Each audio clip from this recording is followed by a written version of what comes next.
neither of those.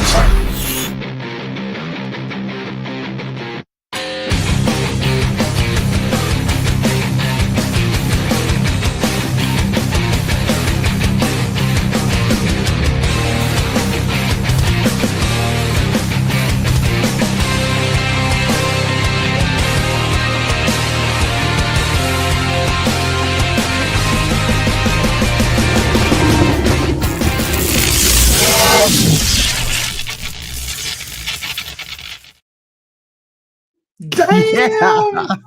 That was badass, dude. You gotta love that. Welcome to After the Bars Morning Show, people. What's going on? How you doing, Casper? Dude, I'm doing amazing. I was up kind of amazing. Thank you. Yeah. That was I was finished editing that at 2 this morning. Nice. But I feel amazing this morning. I think just excited. Yeah. So I no worries. And I slept till noon yesterday. Because I didn't have a tattoo until 4 o'clock. So wow. Yeah. Yeah, wasn't that cool? It's a cool intro. Yeah. I loved it. Absolutely. And that's our theme song too, by the way. Yeah. Yeah, no, love that. Love that intro. So I want to throw a rumor out. Because this rumor is gathering momentum. So I want to get in front of it so that if people talk about it later, allegedly there is a house that is owned by Sean Buffy Combs, bought in 1997. That was white with a horseshoe driveway, and it's within about 20 to 25 minutes of where that took place. Yeah. Allegedly, there's a lot of people reporting that. Apparently, a couple of days ago, chick was talking about that, right? The girl, the 13-year-old, was 13. She was 13 at the time, and what she described, and everybody kept saying there's no house within 20 minutes, and everything she describes is BS, this and that. And then somebody allegedly about a week ago, someone said, wait, he's got a house out there. But they kept saying, no, that house was purchased way after that. And as it turns out, allegedly, the house was 1997. And this girl says that happened in 2000. So I don't know, man. Voldemort and his friend could be in hot water. We'll see. But as of right now, it's just this stuff's just alleged. I hasn't hit the big time yet. Yeah, that's crazy. Really is. Well, speaking of ledge, so I'm tattooing on this guy last night, and I was telling him about doing this morning show. It's it's just kind of getting started tomorrow, and he's like, "Man, did you hear that Garth Brooks is allegedly a serial killer?" And I was like, "Shut up." He's like, "You should cover that on your show."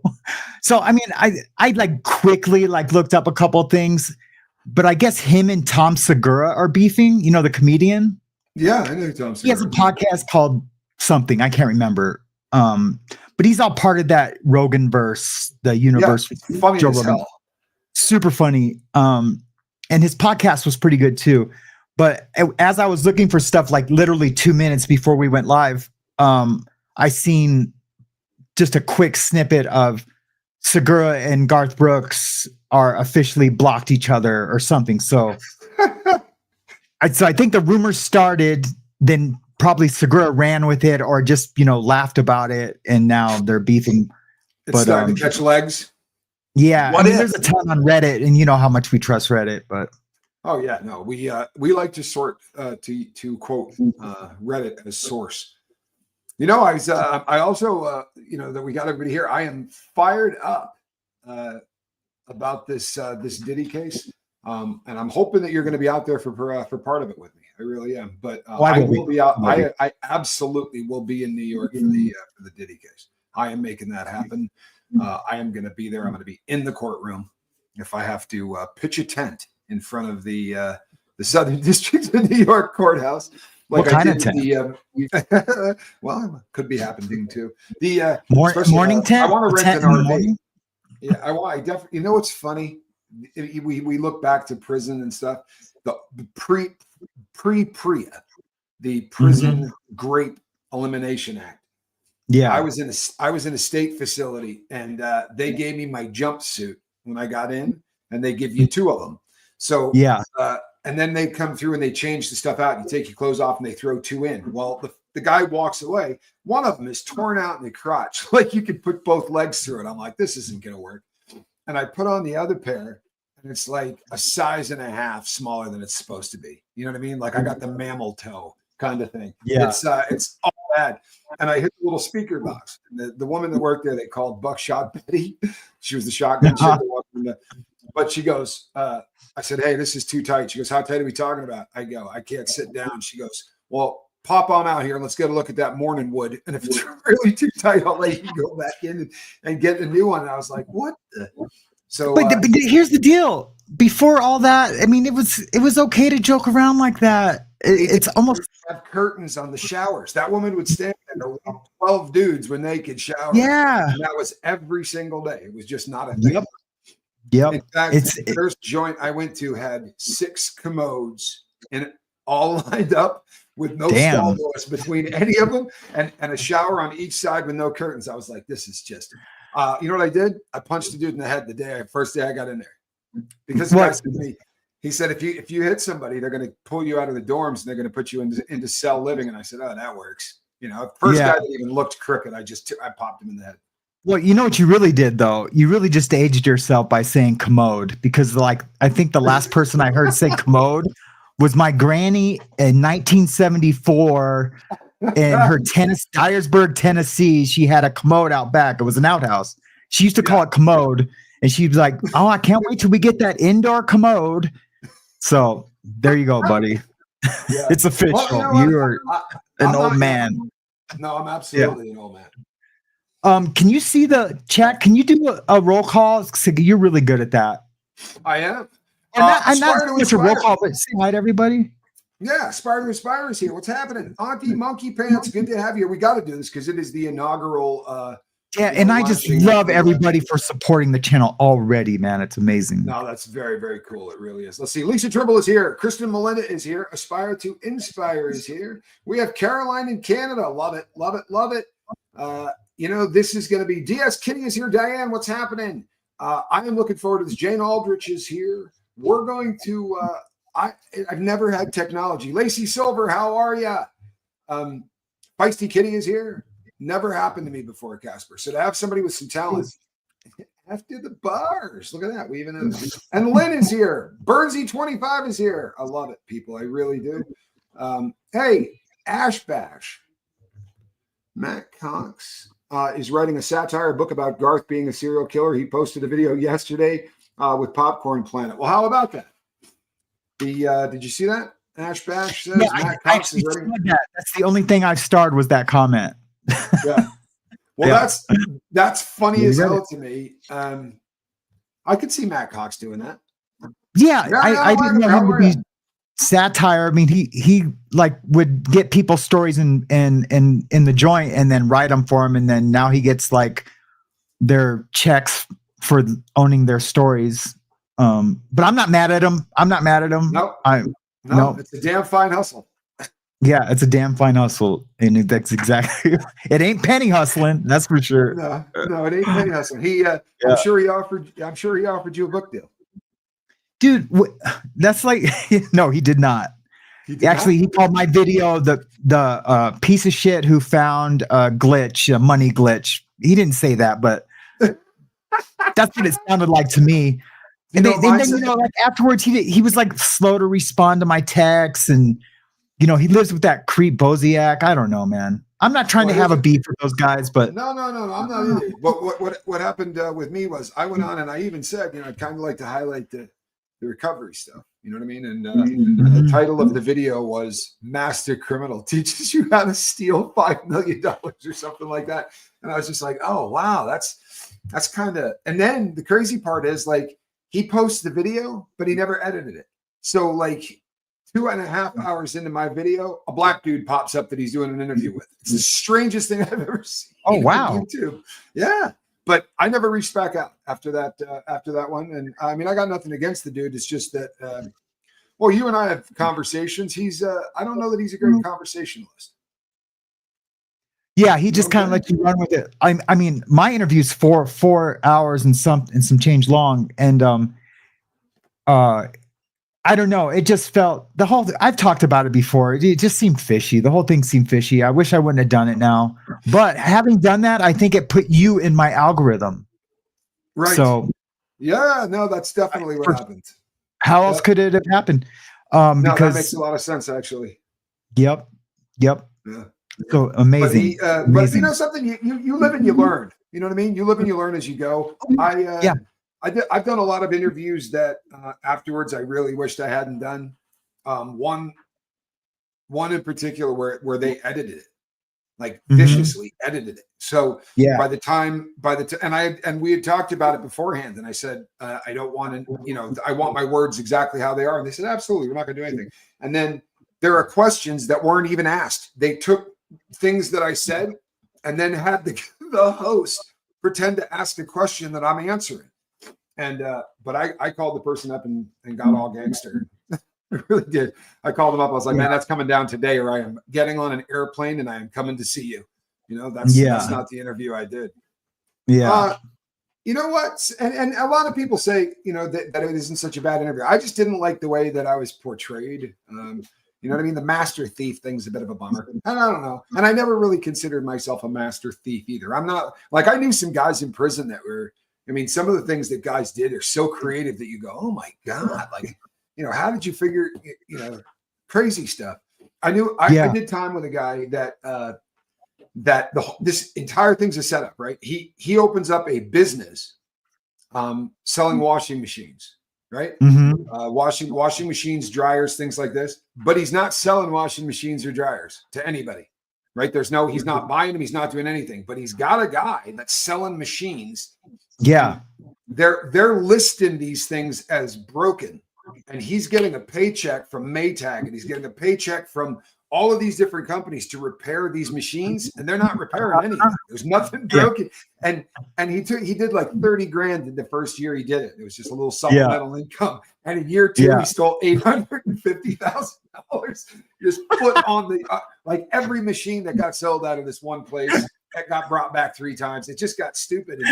But the idea, it made me think to myself at the time, like, how many people out there are doing that? How many people out there are skimming 6 little hustles a month and making an extra couple of grand? I probably would have done the same. I'd have been the same idiot though. It's like, because once it starts being easy, I think I've told you the story, my Russian scam story where I had people mailing me $100 bills and I was sending them back 80. No, I ran an ad in Russia that this was right when we changed the $100 bill. When we changed the 100, I had been over there doing business anyway. And I went to pay a waiter. I gave him American money.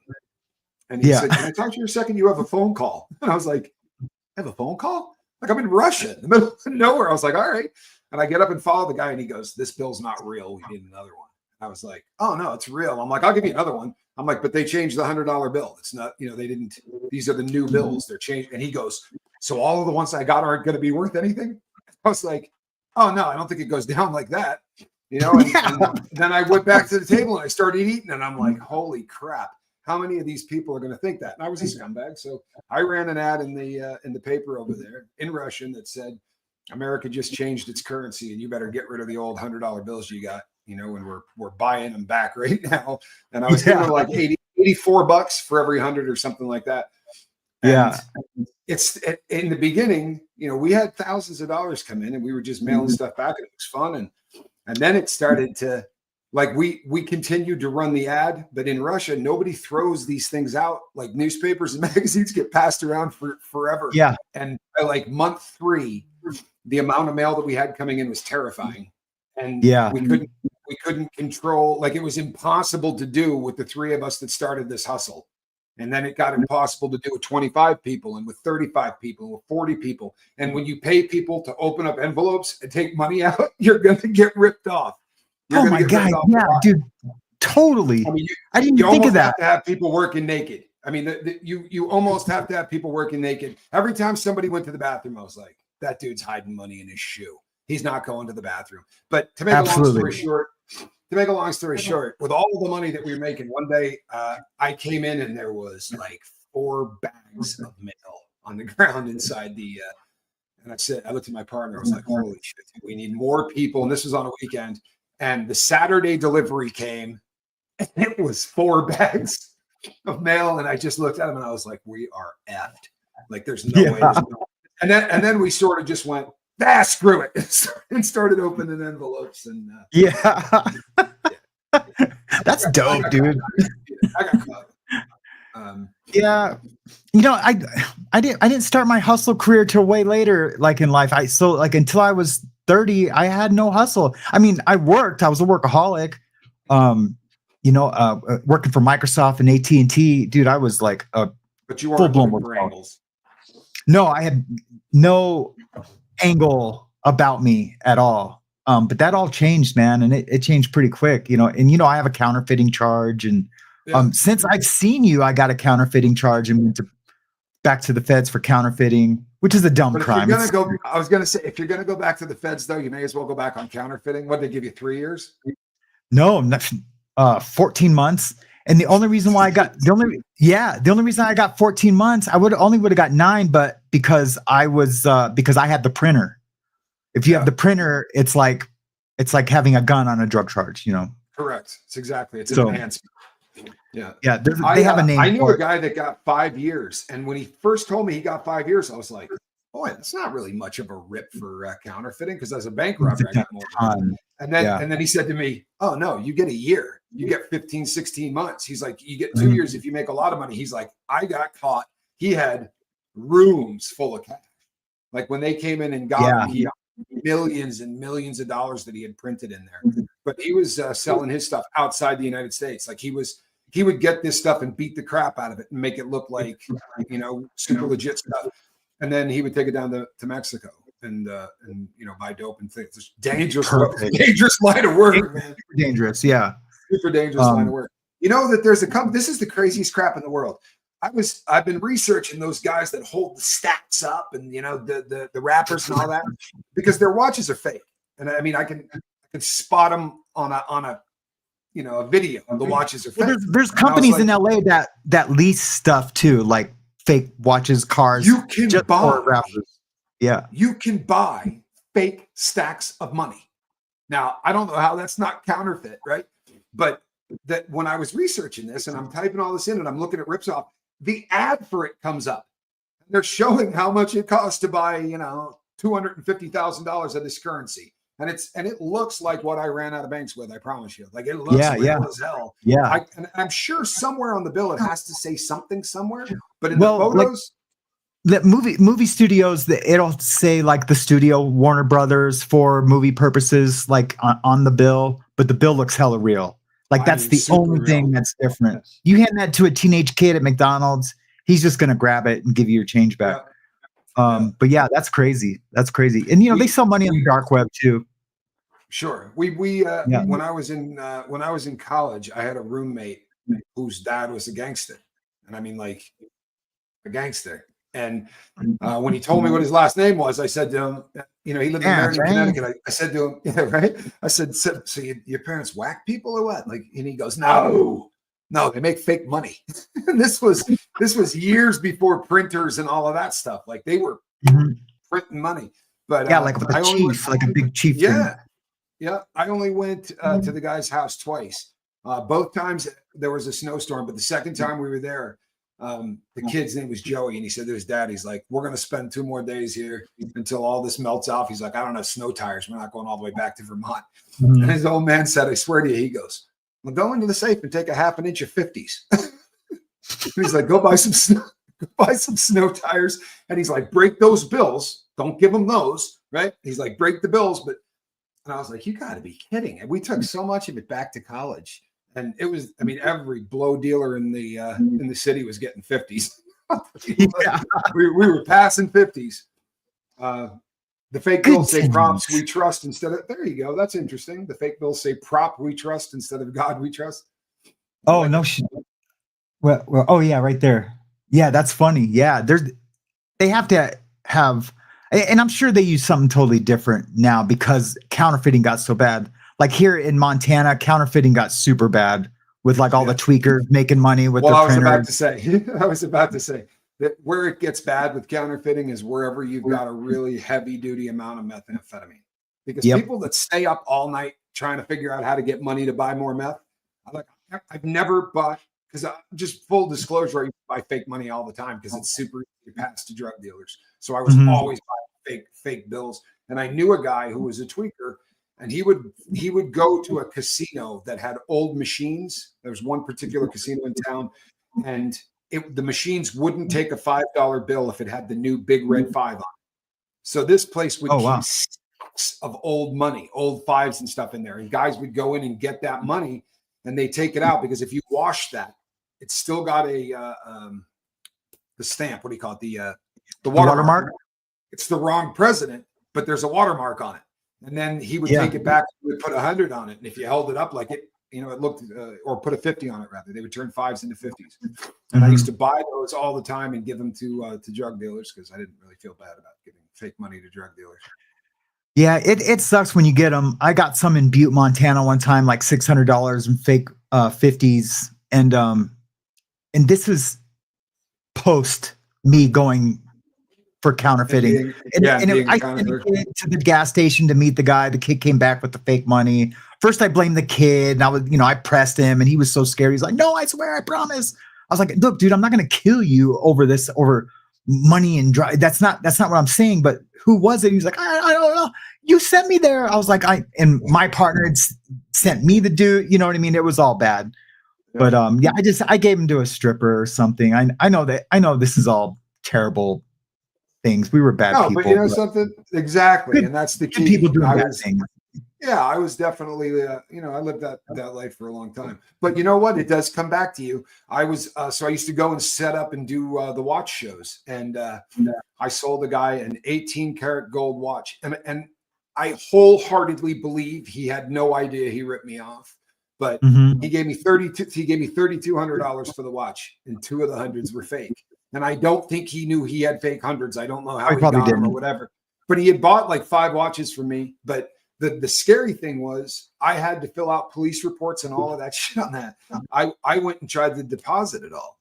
And it wasn't, I had no other money in there that were hundreds. So it couldn't have come from anybody but this guy. And they were like, they said, these bills are fake. And I was like, so if I fill out papers, do I get new money? And they're like, no, it doesn't work.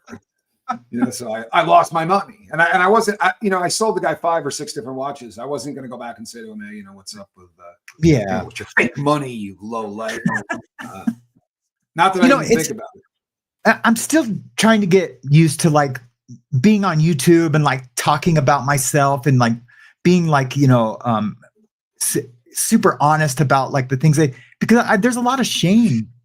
I have a lot of shame sometimes with that, even though, I'm back to my most authentic self ever, as cliche as that is.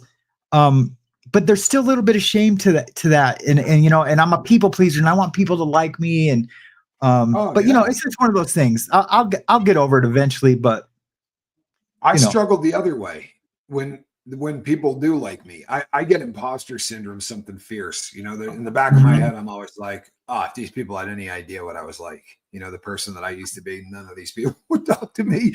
None of these people would watch, even when we met. I mean, we weren't doing well when we met. Although, this is a strange thing about meeting people in that kind of situation. It's amazing how often you meet someone and they are in the weeds. Like they're doing everything wrong. They're screwing up every way you can. And yet you can look at him and go, oh, this is a good dude. It's sad that he's, what I mean? Like I knew I was screwed up bad on dope and just couldn't stop. And I think that's where you were. It was just, we would sit and talk about sobriety, people. We would sit in there and talk about it, get excited. And then someone would come in and go, hey, so-and-so on the yard just came in here and he's got dope. The whole conversation would be like, wait, it's over. What? He's got what? And we're trying to fish through toilets and all the shoot it. Yeah. Isn't that crazy? Well, it's we weren't done. We weren't done yet. That's the perfect way to put it too. That's the old timers will say, man. I remember talking to this old heroin addict, and I said to him, I was getting out the second time. I still did one more rip, but I said to him, he goes, "You gonna get high when you get out?" And I said, maybe once. And he goes, "We'll see you soon." Yeah. I was like, no. He goes, yeah. He goes, you just ain't done enough. He's like, that reservation, you gotta know to do that last big one. Yeah, I remember I had 2 years sobriety. I was living in sober living, and I was driving from a noon meeting, an AA meeting, and it hit me. And I might have told this story on Night Yard, but it hit me that I never have to go back to prison because I never have to use again or drink again. And it just hit me like a ton of bricks. And I was so happy. I already had 2 years. I called my sponsor. I called my old sponsor. I called all my friends. I mean, I literally was driving and like texting and calling people like, I don't ever have to go to prison again. And those they were days like, are over. dude, you've lost your mind. I'm like, no, but there's like, I got this feeling inside. It's it was epiphany. like, yeah. And it No, was, it's an I think epiphany. that was the miracle, you know, I think that was the miracle that they talk about. I was way, way, way sober, and I was way, way out of prison when that happened. That happened in a conversation. I had the same thing happen to me. I probably didn't verbalize it the same way, but I remember, you know, when I first started having a friendship with Reese before we cared about each other that way. We were just friends. And she said, "Do you think you'll ever go back to prison?" And believe it or not, no one had ever asked me that question since getting out of prison. Yeah. And I went, and I said, no. I said, no, there's not any chance that I'll ever go back to prison. And she was like, well, how can you be sure? And I was like, because I don't do drugs. And like the realization of, if you're not getting wasted, there's really no chance in hell you're going to go back to. And look, if you take, I'm not shaming anybody that's getting wasted as much as that may sound not crazy, at all. but the very small percentage of people who use alcohol and drugs crash and burn.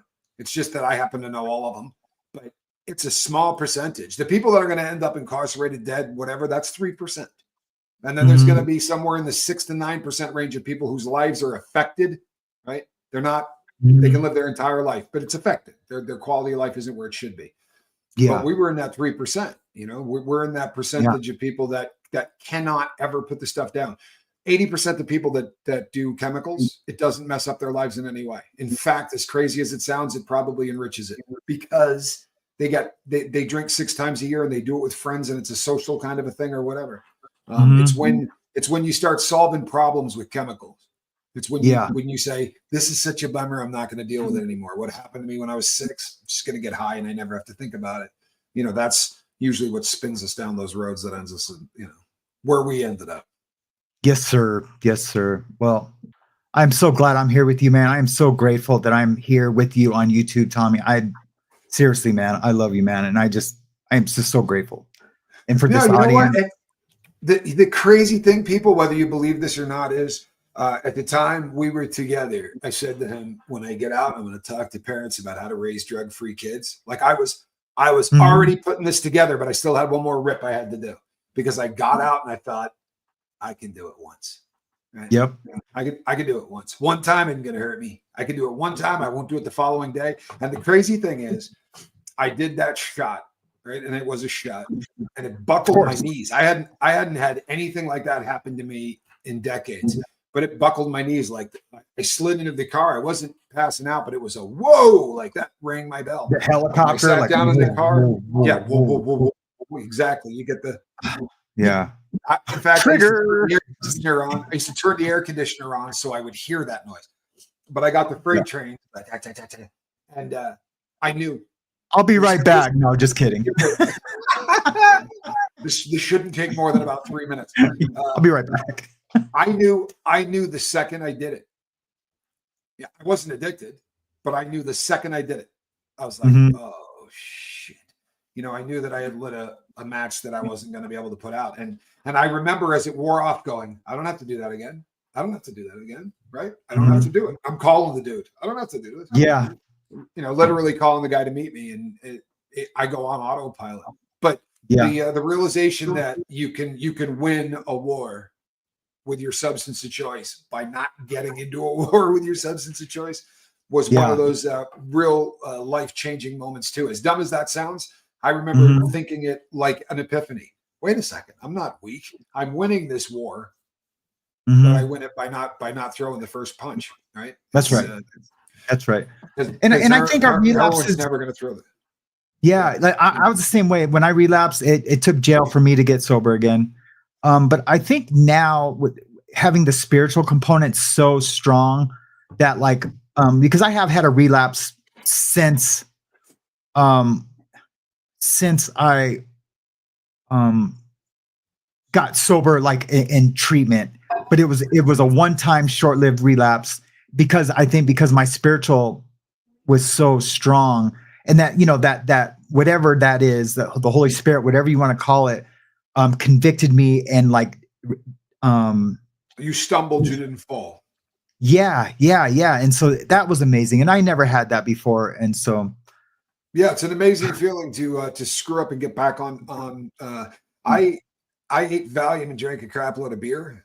I did it not for any other reason other than to catch a buzz. Like I wanted to shut down everything that was going on in my life, and then got the guilt like I've never had before, because I'm sitting there going, I don't have to tell anybody this. No one's going to know this. Like I live in a virtual world. There's no reason whatsoever. And I start making the thumbnail. I relapsed, right? I went live because if I didn't tell everybody, I wasn't gonna, you know. But I had never relapsed on any chemical that didn't lead me immediately back to smack. Usually it's a 1-day process. You know what I mean? Like I'll do meth at a party, or I'll do blow at a party, and the next day, because it's like that gave me permission. I got up in the morning and I didn't feel like doing blow, so obviously now I can handle this stuff. So we'll just try a little tar and see if that works. That's usually how, you know. That's usually I could put every other substance down. I never had a problem putting them down anything but tar. That was the or any other version of it, Percocets or whatever. You know. Yeah. The morphine molecule has definitely got my number. Yep, it's got mine too, brother. Another plane crash. Well, they come in threes, you know that. I was talking about that with somebody. That like I won't fly if there's been a plane crash. I really won't. If there's been a plane crash, I won't fly until there's another one. Because they generally come in threes. I know that's only 2, but the chances are. But that freaks me out, and that's a real thing. And you can like Google it or look it up. But they come in threes, and it's sad, man. I feel so bad. With the technology we have today, it's never going to be mechanical, hardly ever anymore, like it used to be. Because I don't know why that's redundant. Yeah. The systems are so redundant. Goosebump says, what would happen if somebody slipped crushed up opiates in your food or something? I would be just as screwed as if I did it myself. And the proof to that is this. I was out. I was clean. I had years sober, and I had a transient ischemic attack, mini stroke. The right side of my body was literally on fire. And when they came in to give me medicine for it, I told them, I literally said shit like, I will punch you in the face. Like I was, you know, I'm like, I said, what's in that syringe? She's like, morphine. And it was, you would have thought she said sulfuric acid. Like I was crawling away from that woman. And I'm not blaming anybody, because I should have stuck to my guns. But my probation officer opened the screen and was standing there. And he's like, you can't scream in pain for a month or whatever this is going to take before this chills out. He's like, take the pain meds and we'll help you get off of it. And I know how it works. I'm allergic to this shit. Like it's a real no joke allergy. It doesn't make me break out in hives, but I'm going to go absolutely buck wild until they put handcuffs on me. That was one of the hardest things I had to do, and my sponsor really had to like push me towards it, was to tell my provider and my attending doctor for my chronic back pain and to tell him that I can't do opiates. Yeah. Yes, baby. Yeah. You can I'm red flagged in a computer. Like when I go in there. Flag. Yep. He tried a couple of times. Yep. And then I just went back and told him, like, look, I gobbled that whole bottle in one day. I can't do it. He's like, well, let me just give you a few at a time then. And it was just to keep me out of the emergency room. And I was like, okay, we'll try it, just because, okay, I'll just go get high another day. Ate all those. I was like, look, we're done with it, with the pills, with the opiates. You want to say hi, honey? Well, I went to a pain specialist. Specialist the other day. And it was the same thing. And I went there even before I showed up. I had a phone conversation with these people and told them what was going on with my back, and said, if you're going to say, when I get there, we would like to try you on some kind of an opioid, synthetic or otherwise, or any other version of that, I really don't want to drive all the way downtown for this. And they said, oh, there are so many other options, right? And I got down there, and there just weren't a lot of other options. I mean, there were things that I could have that are really just unproven that they did. I ended up getting trigger points before I left, having them shoot Novocaine in my back, which bought me about 10 hours, 11 hours of relief, not much more than that. But but yeah, as soon as I got there, they said, "Oh, do you know how many advances we're making? You know, there are time release stuff that I'm like, oh man, miss me with all of this. You know, I am that guy." Like Keith Richards goes, "Rock, you need to slow down." You know, I was, I had one speed, man. And it was, you know, I would give my friend Jack my dog to drive home with, because no matter how much I had, I would do it by the morning. Like he could take it home. He would do one bag or whatever, and then he would bring it back in the morning and we'd start again. Because if I had it in the house, I was a lab rat. I don't care if the brick was this big. I would just keep chipping on that thing until I was done. Yeah. It's pretty crazy stuff. Yeah, we are one and the same in that aspect, brother. For real. I had a therapist in Venice Beach. I went to the Phoenix House. It was a treatment program in Venice. I know what the Phoenix House is. Yeah. Yeah, right on the boardwalk. And the actually next door was Flea's house. You know, Flea from Red Hot Chili Peppers. Red Hot Chili Peppers. Yeah, and she's like, and she was kind of crazy. She had to have been new. She's like, "I really don't think you're an addict. What I think is you're like an adrenaline junkie, because like from everything that you've talked about, you just, because I chase that rush, the rush. It's all about the rush for me. You know, I mean, everyone, you know." And she almost had me convinced for a second. And then I went and told my program manager, I was like, "I need a different therapist." You know, I mean, yeah, I'm probably an adrenaline junkie, but I need something more than like, "No, I don't think you're an addict," because I can easily tell myself that. I don't need someone else co-signing that. Thinking, you know what I mean? Yeah. Have you seen the ads? I'm sure you have. There's an ads for a rehabilitation center in California. I won't give them a shout out. That comes on and says, "We can cure alcoholism," right? Mm-hmm. Their pitch is, "Come on in here, right? We're going to cure you of alcoholism. When you leave here, you'll be able to drink." You want to talk about a great marketing plan? I mean, how many people do you think are going, "Hell yes, fix me so I can keep getting loaded"? I mean, that's a hell of a pitch. You know, the guy that does the thing said, "I know, I was an alcoholic." Right? It's absolutely insane that people do that. Yeah. Hi, you're on the morning talk show. How are you? Oh, we are going to be able to take phone calls here in the next month too, but that's going to be amazing. It's on After the Bars is the name of the channel. I can send you a link. No, you're good. Not really. I'll call you as soon as I'm done. It's my girl. No, you know something? I have that system. I already have that system. I paid for it. I pay for it every month. I haven't been using it, but I've had it for over a year. We did call-in shows. We did about 3 of them. So I bought all of the hardware, software, everything you need to do call-in shows. So we can do those. That's something that we will definitely do, because that's a pretty good time. But Goosebump 801, it's another one of the reasons. If you watched last night, I was on Cults and Crims with my fiance. It's another one of those reasons. I'm paranoid like you wouldn't believe. You know, the good news is this: you'd have to dose me with a lot. You know what I mean? I'm like you. Unless it was an Oxy 80, or if it was something like that. I mean, you know, like Perk 30s, even those I used to take, you know, 4 or 5 of those at a whack. I just had a really stupid tolerance. Yeah. You know? Yep. Off the rip, my tolerance is like, I always just called it my switch. My switch is turned on for opiates, and what will kill some people will just, it'll make me helicopter. I'm not saying, I'm just, you know, what do they say? Calls like, "Oh, he's a hog." You know what I mean? That's what they say. Wide open. He's a hog. All right. You want to say hi? Away from the stash. She wants to say hi. She asked me a little. Hello. Look at that smile. We were gonna do something because I had a shirt at the store that said Tommy. Oh, really? But then my dad put it back. Look at that spot right there. I remember that. Oh no. Tommy. There you go. There was a Tommy Hilfiger shirt. It just said Tommy on the front. I said, "Oh, we should get that so you can wear it and see if Tommy notices it."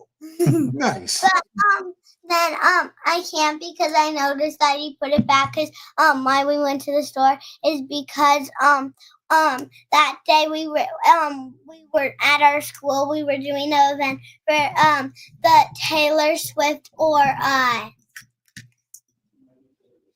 Travis Kelce. Travis Kelce at her school. Remember, I think I told you guys about that. Well, we couldn't find one, so I made her one. Yeah. And it's awesome. It just said champion already, and then my dad printed it out, or something. I don't know what he did, but he did something. Cricket. And then, I used a cricket.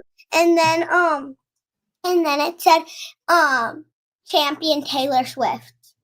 Nice. It was cool. It came out cool. What a beautiful girl. I'm telling you. You take after mom. That's awesome. And I remember when my kids, that was my favorite time ever. It was after the front grill dropped. Oh yeah. She just lost another one the other day. Yep. Nice. I gotta love it. I agree, SMG. Oh, okay. Robin Bliss says she's beautiful. Must take after her mom. Yes, I agree. Yeah. What do you mean? I'm kidding. Look, I'm just jealous because you got a full head of hair. Yeah. She is she's one of a kind. She's my little terrorist, but she's also my co-pilot. Like I take her everywhere.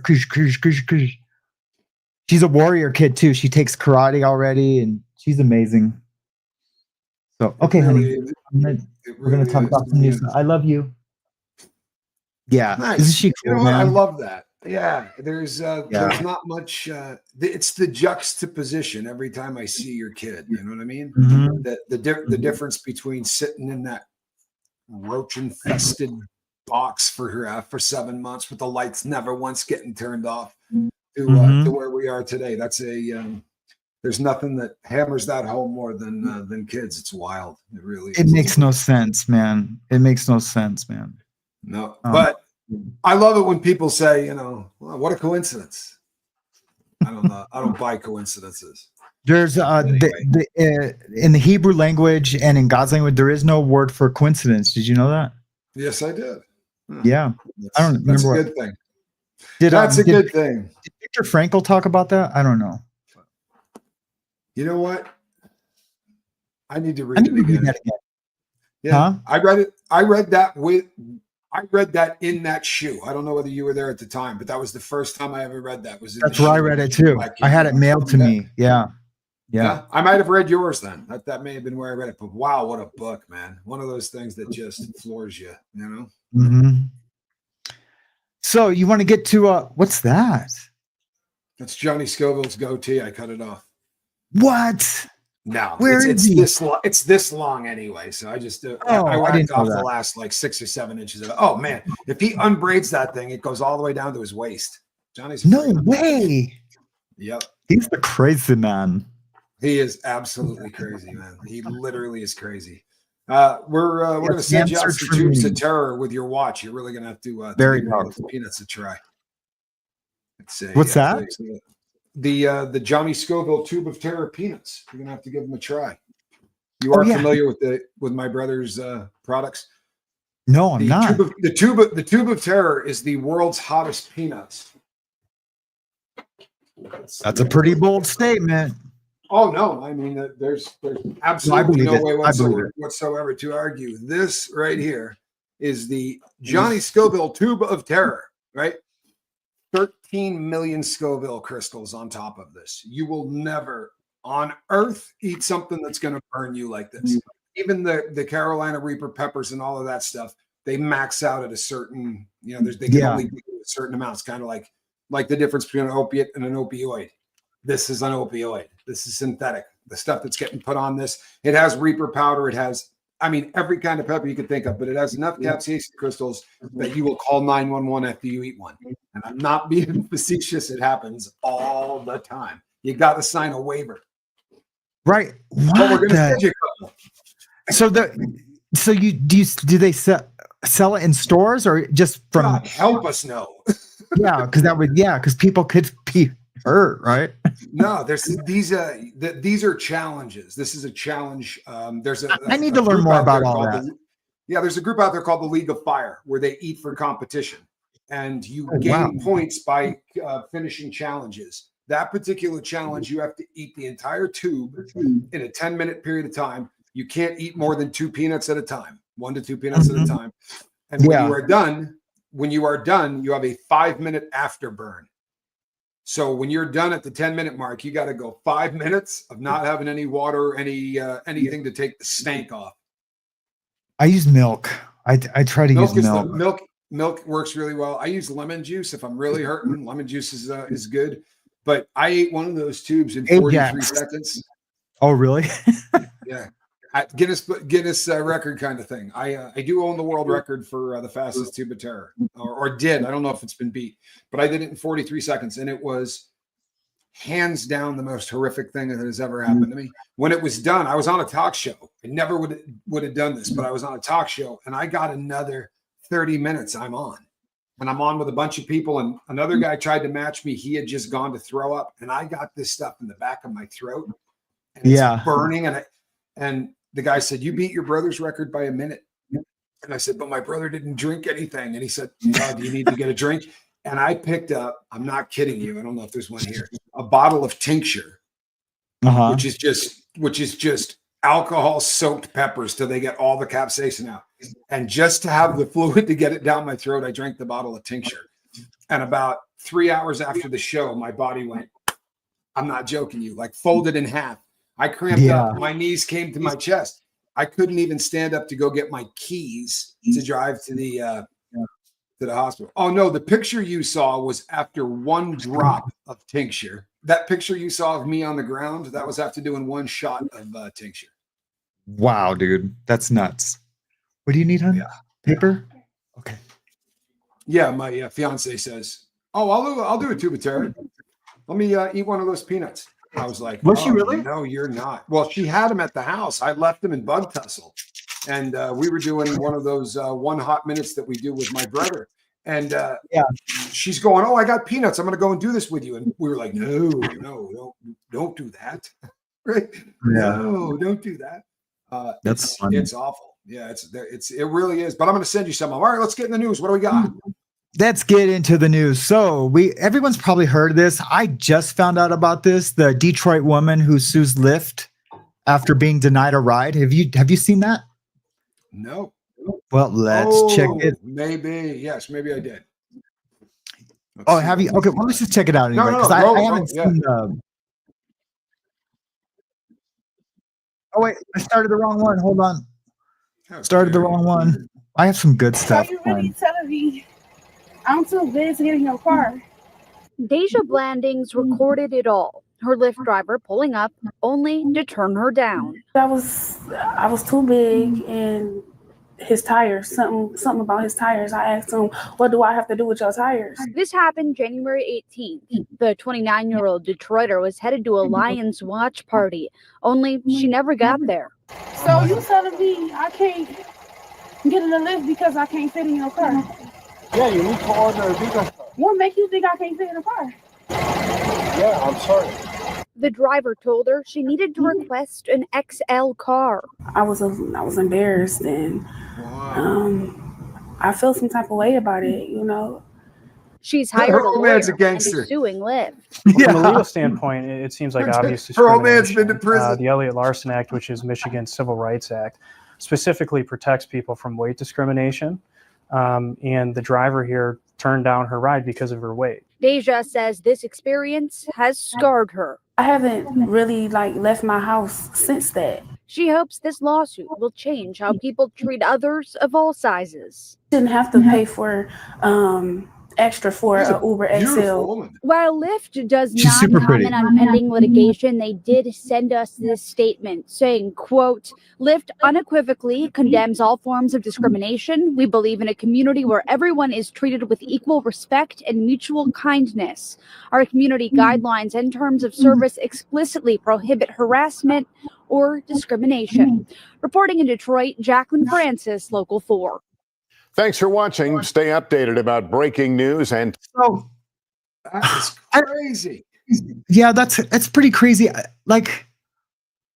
I did listen to what the guy was saying. He wasn't that rude, but because of his accent and because it was I mean he probably is a racist. I'm not saying he isn't, and I know I'm sorry, not a racist, but he probably did discriminate against her for her weight. But the car was a small car, and I just think that Lyft should have a policy. You know what I mean? Here's the thing with Lyft. This is a bummer, right? What happens when you hire people who are, for all intents and purposes, independent contractors, right? Lyft, I'm sure, does not have a policy where they say, "I'm sorry, you're too big, you can't get in," or over a certain weight, you need to order this kind of car. So these people go out and do this stuff on their own, but it's going to be Lyft that ends up getting hemmed up on it. You can bet that. You know what I mean? She's not going to sue a Lyft driver who's probably making, $500-600 a week. She's going to sue Lyft. Right. And I'm a fan of Lyft, by the way. Of the two services, that's the one that I use. I don't use Uber. Really? I've had a lot more success with Lyft. I might switch to Lyft because I use Uber and they're constantly recharging my card for like Uber Eats and stuff. Like you can't not recharging like double charges, but like I'll quit the service, but then they'll charge it again. Then I'll have to quit twice and then fight them for the extra $10. But I guess in some states they don't need to have that. You have the right to refuse, right?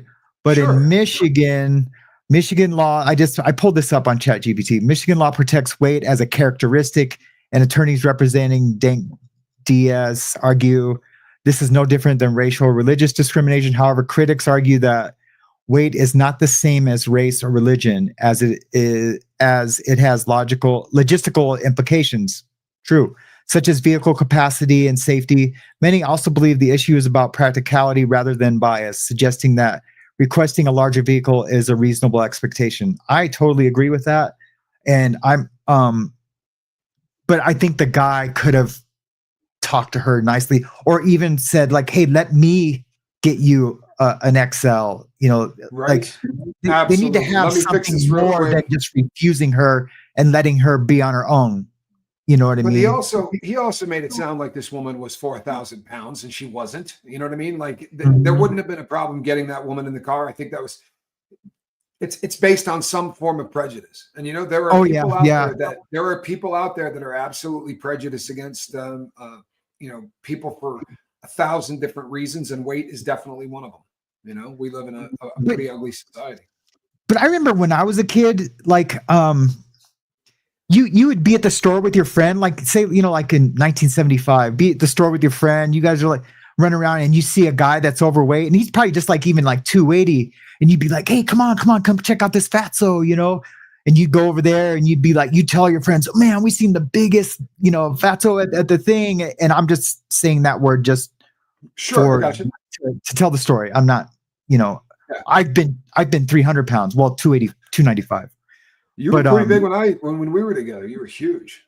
Yeah. I've been big, and I'll have to find some pictures. Anyway, and it was like not like seeing a unicorn or anything, but it was rare.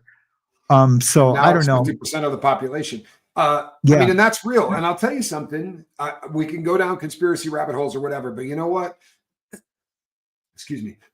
When we went from the sugar standard to the high fructose corn standard, everything seemed to change, in my opinion. Honestly, I mean, when we were growing up, I didn't know a kid that didn't drink 14 Cokes a week. You drank Coca-Cola, like everybody I knew. And it seemed like all of a sudden everything started to change. And it has a lot to do with the people that are making our food. They began to put things into the food to ensure that you wanted to eat more of it about 2 hours later. They engineered the stuff to spike. They knew what they were doing the same way the people at Facebook knew what they were doing with dopamine hits. They add sugar to things that there's no reason to put sugar in. Yeah, literally. I mean, they manipulate food so that it's designed to make you go straight up and straight down. And when you come straight down, you grab more. Diet Coke, Diet Pepsi are the worst. I mean, I don't know if you ever met anybody. Why is that? Because your body reacts to the sweetness. Right. So when you put something into a beverage like saccharin, which is 1,000 times sweeter than sugar. Your body is still reacting and doing the same kind of things, even though it's not getting sugar. It wreaks havoc with your kidneys. We had a guy in the lifeboat in the first season that we went live, and he was on trying to quit Diet Coke. That was his addiction. And when he first came on, we're all in the same boat, and I don't shame anybody for anything, but when someone first comes on and says, yeah, I'm trying to get off Diet Coke, you go, how about that? We're all in the same boat. I said, how much Diet Coke are you drinking? He said about 1.5 cases a day. Then you start going, oh my God, shit, 36 cans of soda a day. And no joke whatsoever, we lost him. Yeah. He ended up passing, and he was on dialysis. There's a lot of dangers in that stuff. If you read the back of one of those cans, it'll say contains phenylalanine or whatever. I don't know how you pronounce it. But common sense, phenylketotronics, whatever, contains phenylketotronics. You look on the back of something, common sense tells you if every ingredient, right, is written this big, except that one, which is written this big, there's probably something bad about that one. There's a law somewhere that says if you put this freaking poison in something, you got to write it 2 inches tall to let people know it's there. The problem is they're not educating anybody about that. But it is, read what that stuff is. If you do any research on the whole concept of the phenylketotronics, apparently if you take that stuff and put it and heat it to a certain temperature, it will become formaldehyde. I'm not even being funny. Research this stuff. It's pretty scary. I'm going to. I did have a friend in high school who was overweight. We used to surf together when we were kids, and then we went away for the summer, and he put on 60 pounds, and we were kids. So that was a lot.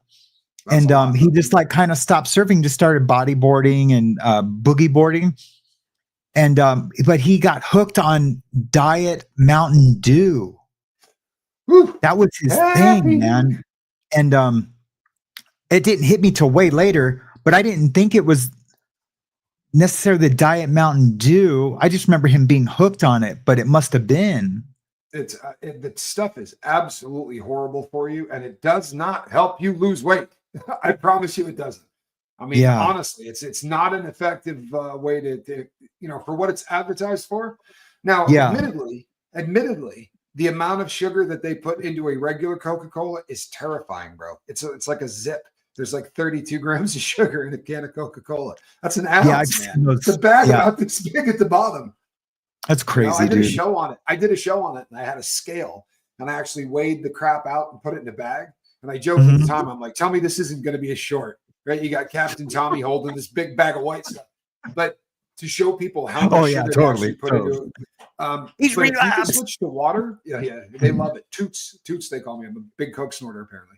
The funniest thing is, if you move to water, God help us, man. Learn to like water. You won't believe what it'll do to your life. Right? That's how I lost all my. I got to prison, and there was nothing else. You know what I mean? I couldn't get. Everything was diet because they know you're going to use the soda to make wine out of it. Right? You're going to cut off. You're going to put a stinger in there and boil off everything except the high fructose corn syrup. Yeah. And the caffeine. Caffeine doesn't go either. You get wide awake drunks causing all kinds of problems. Put up your dukes. Put up your dukes. Dude, you know something is embarrassing? The first time I bought your wine, I tried to fight the entire unit, and I did too. I was standing on the rail calling them punks. It was that pH. I pH it just right with that muriatic acid. You know what I mean? Give me a tear. Put it on this. Yeah, it's got legs for days. Legs for days. No, I knew a chemist that used to say, if you give me your tear, I can engineer the stuff. I'm like, yeah, we're good. I'm not that. Yeah. It'll blow your doors off. Yeah, I'm not sure I want my doors blown off. So I do have another thing. It's kind of long, but I might just fast forward it to just the body cam footage. And then there's a link in the description. There's a link in the description. Yeah, it's a cop who arrested a dementia patient. I follow a guy. His name is the civil rights lawyer. And he's amazing. And I've seen his channel grow huge in the past year and a half, 2 years. Anyways, I sent him a message asking if I could use this. He asked everyone to share it, so he didn't respond to the message. So I'm going to put a link in, and I'm sure he's okay with it because he wants this story to give him a shout out. go That's a out. great Go out. channel anyway, by the way. And I'm not just saying that because we're using the clip. If you've never checked out that channel, you should. He's a soldier. He is a soldier. He fights for people that people don't fight for, and that's awesome. Yep. And this is a crazy, crazy story. And I have an update that came out yesterday. The mayor spoke out, and we'll be reacting to that together the same. So look at Kristen Melinda. Jailhouse Sommelier. Sounds like a memoir title to me. There you go, Casper. I was the Jailhouse Sommelier. I love that. She's so funny, awesome. dude. Yeah. Kristen Melinda's got a great sense of humor. She really does. We need to get whatchamacallits for this too, moderators eventually. Yeah, to be sure, that would be a good thing. Yeah, I'm not tripping on that, not even a little bit right now, but and have fun. I mean, honestly. Yeah. But I'm still learning to read the messages.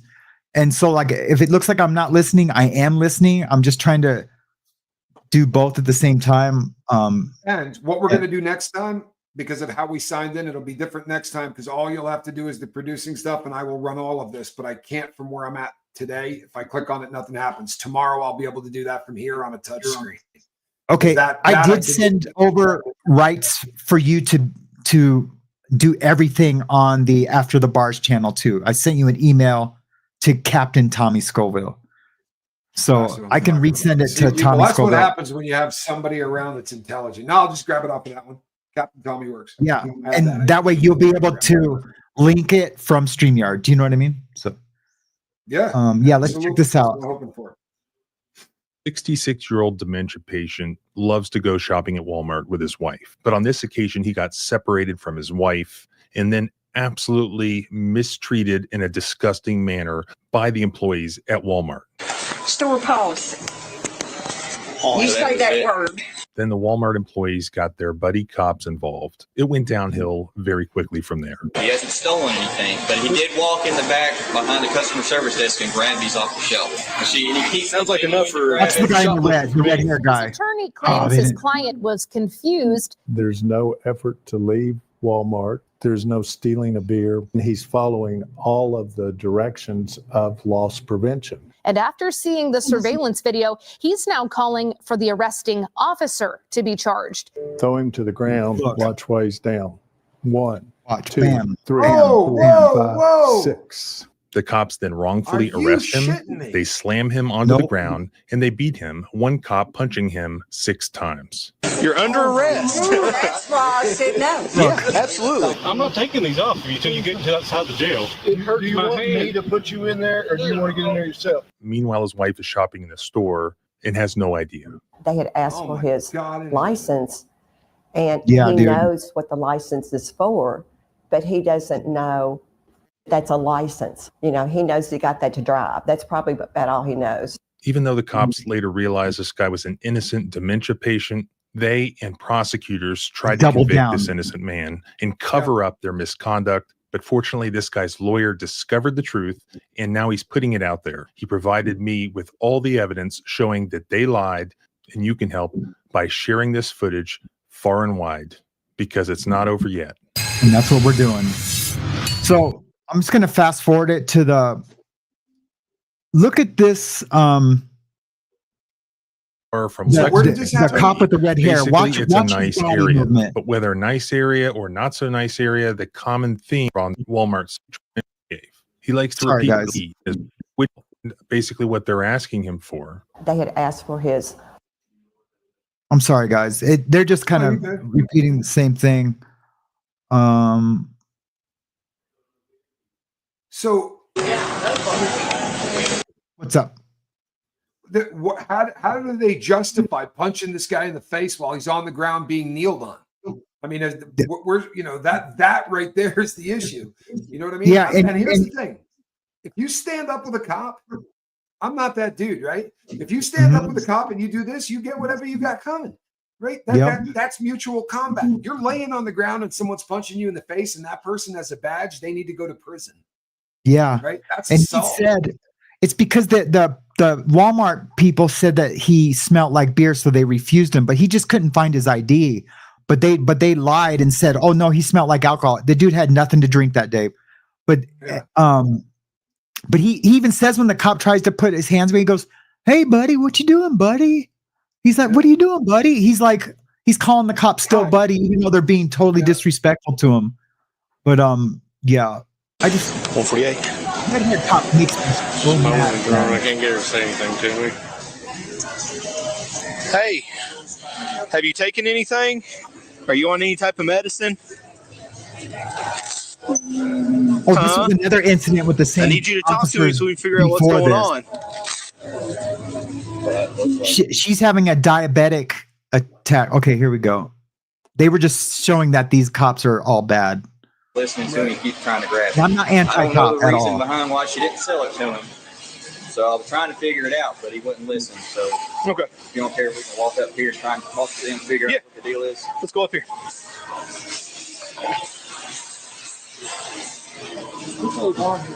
You did pay for it. They go up there. We're gonna go try and figure out what the deal is. Okay. She wouldn't open up. She told you she wouldn't sell it to you. That's why I'm trying to figure out why she wouldn't. So let's go up here. I'm with the Danville Police Department. We're going to go up here. Come on. Okay, all right. He's passed all points of sale. He hasn't passed any yet. He hasn't stolen anything. Hasn't but he stolen did walk anything. in the back behind the customer service desk and grab these off the shelf. And he keeps sounds like enough for shoplifting for me.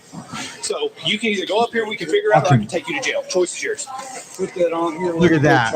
You see that, dude? The reason why this makes me so upset, I just want to explain this to everybody. That makes me so upset because the way that guy like cocked his arms like that, he's already looking to fight this guy. It's over. He made the decision instantly, and it's already over. Yep. There are people. That guy This is a guy that got himself- beat up in high school. This is a guy that shouldn't be a cop. For good reason. For good reason. Not like by bullies. For good reason that guy got beat up. And those are the officers that I just despise, man. You see them twitchy when they like talk to you. They're like twitching. They do that little, twitch. And like a lot of them do have it. And like I said, let me say it again. I am not anti-officer, anti-cop.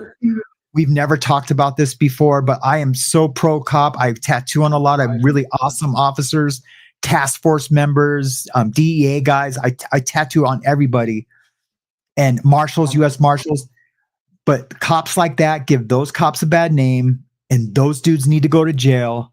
I hate that dude, and I'm trying not to be hateful, but it really gets my chest pumping seeing that cop act that way. And here's a guy with dementia, right? This is a guy that's lived his life, probably a great stand-up cat, and just this is why, and I mean I hate it, but this is why people talk about defunding, because if somebody were out there with a little bit of snap, but you don't need to defund the police, you need people with guns. But the people with guns should probably take a lesson from the Kristen Melindas and the counselors and go and learn a little bit of just basic human understanding. Right? Yeah. Your first thought should not be, hey, this person's a scumbag. Look at how he's dressed. This guy doesn't look like a homeless dude out trying to raise hell. He just looks like he's confused. It's horrible. Yeah, it really he's totally confused. I'm going to start playing. You're not buying beer. I'll carry it up here for you. What is we need to talk to them. The fact that she refused you sell and you went and grabbed it anyway, we're going to walk out the doors with it. That's the issue. I'm going to go talk to her, and I tried to figure it out. He tried to go to the register. Right. He wasn't trying to walk out. He was trying to buy it. That's later released. Yeah, he tried to go to the register. The loss prevention Walmart cop said, no, come this way because their office is over there. So now he's saying, no, he was going heading towards the door. No, he wasn't. He tried to walk to the effing register. Right. It's all going to come out. This is the year of Yep, this is the year of disclosure, bro. Chief Anthony Gray of And the Danville accountability. Police Department. He wrote, Danville police officers were requested to assist Walmart loss prevention with an uncooperative and intoxicated shoplifter who had become agitated when Walmart refused to let him purchase 2 cases of alcohol and other merchandise. After a store employee placed the alcohol behind a register, the suspect walked behind the register and took possession of the unpaid alcohol and merchandise and attempted to leave the store. As Mr. Hardwick's attorney explained to the news media, both the surveillance footage and the body cam footage that was later released showed all of that to be a lie. According to a citation, officers were flagged down by Walmart staff for Hardwick being under the influence and trying to steal beer while having the odor of an alcoholic beverage coming from him. The citation also reads, Hardwick grabbed 2 cases of beer and then tried to leave the store. You've seen this. There's no stealing of beer. He's not under the influence. There's no effort to leave Walmart. There's no effort to run with this. He's following all of the directions of loss prevention. He's not throwing his arms up in the air. He's not causing a scene. Despite the fact that the ignorant police officer says, sounds like shoplifting to me. Sounds like enough for shoplifting for me. So you can either go up here and we can figure out, or I can take you to jail. Choice is yours. Actually, the Kentucky shoplifting statute, 514.030, theft by unlawful taking or disposition, requires that a person unlawfully takes or exercises control over movable property of another with intent to deprive him or her thereof. The Walmart loss prevention officer admits that he had not passed any point of sale. Point of sale. Did you hear what he just said? Okay, from a junkie that started out his bank robbing career as a booster, right? You know exactly where that point that you can walk, you can go like this, pick up stuff like you're getting ready to steal it, and go walking straight toward the exit. And as long as you bang out 2 feet before that, once you pass what they call the towers, right? Those are the things that are supposed to beep if what you happen to have in your hand has a security device in it. Okay, once you go past those towers, you have stolen something. Until you pass those towers, even if you take something and put it in your shirt, you haven't stolen it. This is something I know a hell of a lot about. Unfortunately. What he did, I mean, for the guy to say, well, it sounds like shoplifting to me. The guy's an idiot. I mean, he's literally an idiot. So, yeah, it's frustrating. It's super frustrating, man. In fact, he was only standing where he was because he was following the instructions of the loss prevention officer. He never attempted to leave the store. He's passed all points of sale. He hasn't passed any yet. He hasn't stolen anything. There's no evidence that he committed the crime of shoplifting or any other crime. But so he basically just explains it more. And I do kind of want to see the. Well, and the loss prevention guy admits it. The cop says he passed all points of sale. And the loss prevention guy says he didn't pass any, right? He hasn't gone past any of those. So they So they asked him for his ID at the register. He couldn't find it. So they refused him sales. So he followed him over here. See the beer right there. Right. And then, so he came over there. This is before the cops got there. And then the lady put it over here. Well, he just stood there. He's like, what are you guys going with my beer? So he just went and grabbed his beer and went to go check out again. And that's when loss prevention said, hey, whoa. Keeping in mind, he has dementia. Right? Has dementia. Yep. And man, I know that none of these cops knew that. Even if he didn't have dementia, it was all faulty. But that he has dementia makes it. Guess what? A million times worse. Step back. Be a cop. Take a look at this dude. Right? Let me tell you something about people that steal. They don't fill registers with other crap. If he's going into Target beer because they said he had the beer, he had a bunch of other things, and they refused the sale of all of it. This guy's shopping. He doesn't look the part. Right? I don't know, man. No, it just seems even the loss prevention guys, like, he hasn't broken any laws. So why are you tackling him and bringing him to the ground? And why'd you go get the police? Why'd you go get the police, dude? They were there for another reason, but still. Almost all Walmarts in this state have a cop full time at the front door. Oh yeah. There's been so much theft at all places that there's now a cop full time at every Walmart. So and I don't know whether they're paid off duty or what it is, but I've not been to a Walmart since moving to Arizona that didn't have a cop parked in front of it. Crazy. Yep. And this officer right here, he's been an officer for like 30 years, different departments, and he's like retiring out at this department. He's almost the worst out of all of them. And like, he's got like all kinds of experience. So it's just sad, man. I'm going to go to the update. Is that cool? Is everyone cool with that? Absolutely. Yep. Yeah. Cause there's nothing more. I don't think they show the putting him in the chair. Someone mentioned that they do put him in a it's chair. your I job think and share. Someone else also mentioned that afterwards, after his wife told him that he had dementia, they texted each other saying that they think she's lying. Let's get this off. That they what? After his wife told them that he had dementia, they the cops texted each other saying, "I think she's lying." Oh, no way, dude. Yeah. And she's well put together too. It's not like that's crazy. Okay, He's wearing a golf shirt. I mean, more. this doesn't look like, I don't know. What's that? Most people who are boosting stuff, right, are doing it because they're supporting a habit. This dude doesn't look like he's at the point of his life where he needs to steal to support his habit. No, it just doesn't. Not It at doesn't all. make sense. It's just bad police work, man. Yep. Gung ho. Yep.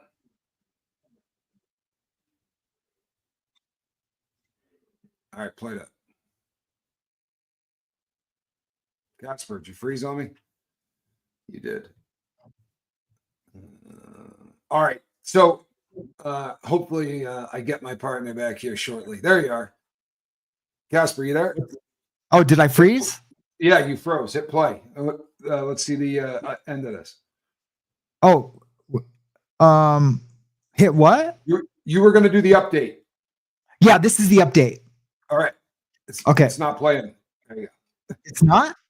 No, it's not playing on my. Oh, my bad. My bad. There you go. City council meeting. The mayor spoke about I it. even said I'm The chief working out the of police spoke about it. And now I've received a ton of new information from his lawyer, including the body cam footage of everything that happened at the hospital. Figure out that he shoplifted. So at that point, we take him into custody. He wasn't actually shoplifting. When that gets to court, they'll probably dismiss it all and you'll never hear anything. She's like, so I have to take him to court where he's not even under. Yeah, sorry. Everything just looks so much worse. Spoiler alert, the mayor doesn't care. The chief doesn't care. Wow, the only ones who dude. are going to care, that's us. Wow, man. Well, our police department publicly commented on the situation for the first time. The Danville Police Department consists of both highly trained and certified officers. We, the commission, and I have confidence in and rely on that training. This incident is complicated, and a full understanding goes beyond sound bites and short video snippets. You can either go up here and we can figure it out, or I can take you to jail. Choice is yours. Put that on here. Let me go. You're under arrest. That's why I said no. Yeah, absolutely. I'm not taking these off you until you get into outside the jail. Do you want me to put you in there, or do you want to get in there yourself? And we will work to preserve and enhance the community's trust placed in the Danville Police Department. Our regular training and certifications reinforce the appropriate tools and tactics to protect our citizens.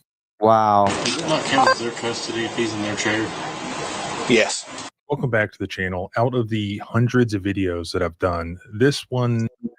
I'm sorry. Did you read that? It's what you said. Yes. Oh, we're skeptical of the claim. That is just nutty. Well, I will tell you something. Look, just from a police standpoint, when they throw this dude on his face, his hands are already cuffed behind his back. All they had to do was walk him out of that building. His hands are behind his back and you're punching him in the face. He's cuffed behind his back and you need to punch him in the face. Where's the highly trained cop? Because I promise you that's not their training. You don't put hands on a guy that's already cuffed. Nope. Right? You can go hands on, by the way. I have no problem with a cop beating the piss out of someone that needs it. I don't have a problem with that. But once your hands are cuffed behind your back, there's no more combat. That guy can't hurt you. Why are you punching him in the face? If you run that video back, when they throw him to the ground, he's already cuffed. That cop needs to be charged. Yep, he will. He's got to. Needs to be charged. Yep, because this guy's on it, man. He's on it. It's going to be huge, man. I just can't wait. To me, more than any other that I can recall. Many of us have had family members with dementia, and how awful was it to watch these police officers and these Walmart employees abused this poor man.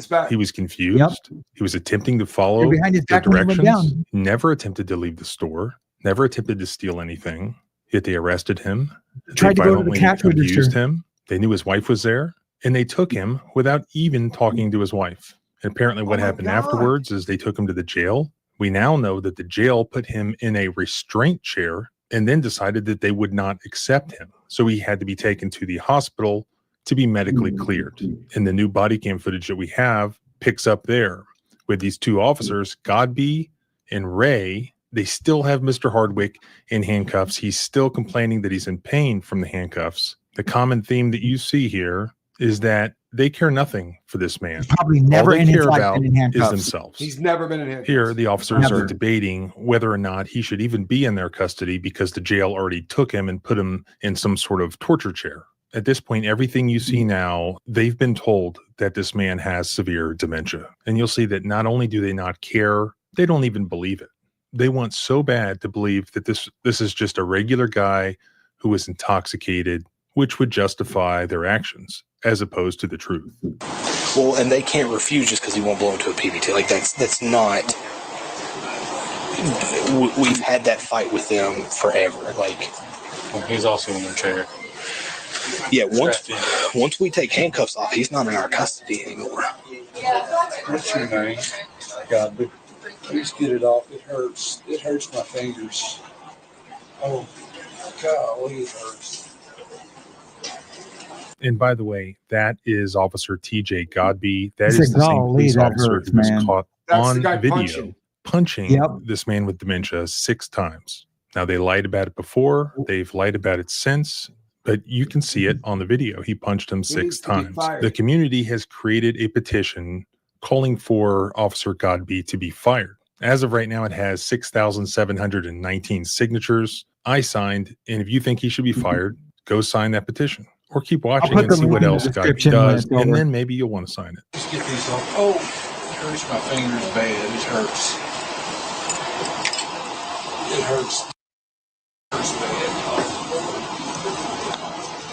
You know what? Yeah. You want me to fast forward? I'm going to take a slightly different approach, right? I'm going to Let's call hear the it. mayor's Let's hear it. office. I'm going to call the mayor's office. I'm going to call the police station, and I'd like to talk to the people that run this. And I'm going to tell them I'm recording this because I'm going to put it on YouTube. I want you to make me understand why a guy whose hands are cuffed behind his back needs to be punched 6 times in the face. If you think that man deserves to have a gun and a badge, then you need to step down. For real, This is one of the most egregious things I've ever seen. Look, have you ever been? I have been punched once in my life while handcuffed. Right? You don't. Yeah. It ends. And I called. I said I was going to be banging the guy's daughter or something. I was already in jail. I said something. I told the guy I was going to lose 80 pounds banging his daughter. Yeah. I had my hands behind my back like this. He said, "You have no plan in life." I said, "No." I said, "I'm going to be a personal trainer." And I started telling him, he goes, "You're too fat for that." I said, "I was going to lose about 60 pounds banging your daughter." And he went crack and hit me in the face. But other than that, and I had that coming. I didn't even file a complaint.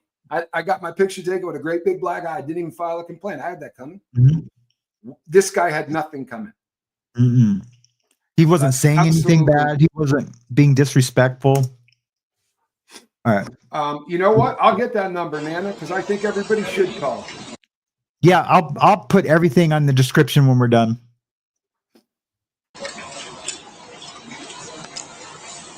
Look at that kid.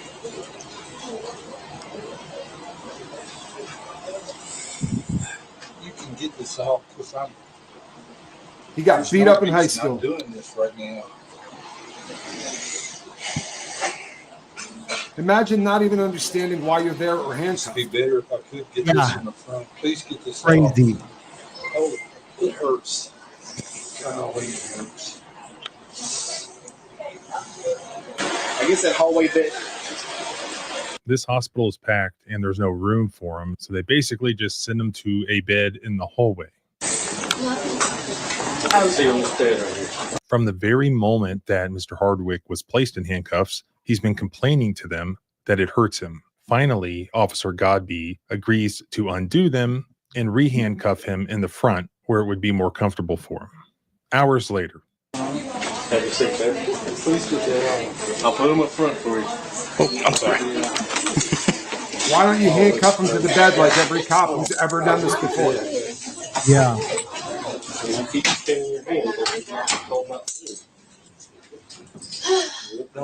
Yep, we've got to put them back on. Oh, it hurts. Golly, look at that.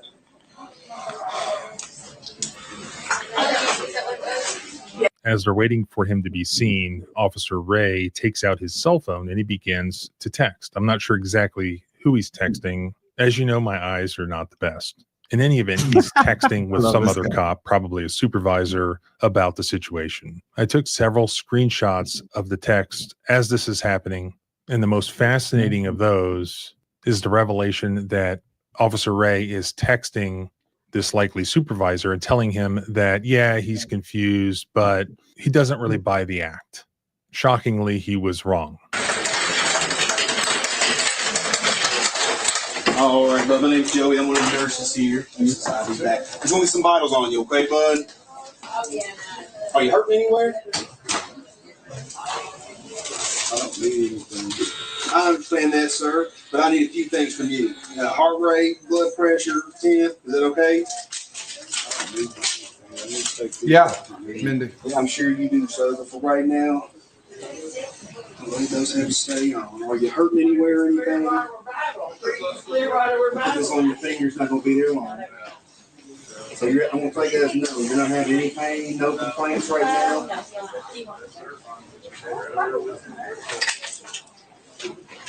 Did you, do you know the picture? Put this one on the arm over here. Huh? Yes, sir. I'll get that off here in just a sec. No.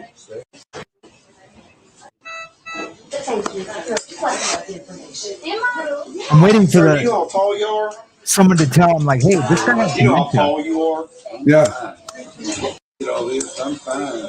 How much do you weigh? You know what's crazy? He's not even looking at him, right? The body cam shows you that he's not even looking at all the the dude. stuff off as you asked. Yeah. The same time, Doc will be able to see you here shortly, okay? If there ain't nothing going on, you tell him the same thing you told me. We'll get you out here looking split, okay? Okay. You got contact with Amy or anything yet? Loss prevention at Walmart spoke to Sorry, guys. the wife on No, you're good. Okay. She was en route to the jail, and then we got refused at the jail and brought here. So she doesn't even know where her husband is. What a bunch of Yeah, you got refused at the jail.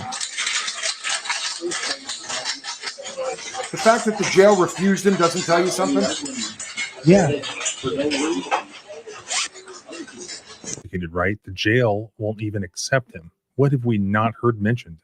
Alcohol, intoxication doesn't even come up. Nobody mentions it. Nobody mentions smelling it. He doesn't appear to be intoxicated. They're just checking his vitals. Clearly, Mr. Hardwick doesn't know why he's there. Looking stuff to buy something, and y'all went crazy. Like, y'all went crazy. Robin Bliss makes a great point. He's not screaming abuse and profanity like a normal drunk would be. Yeah. Right? Instead, he used the word golly. Yeah, it sounds like a real killer. Holy Yep. hell, man. Breaks my heart too, man. Yeah. It's super crazy. I need to Thank you, there we go. BBV. Sorry, I'm not getting all the messages, guys. Don't even I'll worry get about it. Look, we're ironing this out. We're having fun. I know y'all were wanting, but nothing's wrong with me then.